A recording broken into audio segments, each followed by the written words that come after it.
ভারতের মেয়েরা বুরকার জন্য তাকবীর তুলে, ফিলিস্তিনের মেয়েরা মসজিদুল আকসার জন্য হাতে অস্ত্র তুলে, আর আমাদের দেশের কিছু মেয়েরা কাপড় খুলতে যুদ্ধ করে।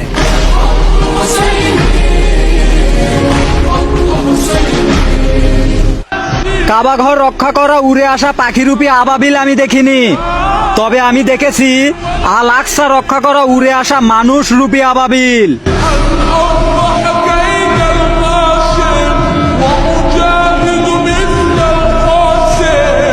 ভারতের মেয়েরা বরকার জন্য তাকবীর তোলে, ফিলিস্তিনের মেয়েরা মসজিদুল আকসার জন্য অস্ত্র ধরে, আর আমাদের দেশের মেয়েরা খোলামেলা পোশাকের জন্য আন্দোলন করে।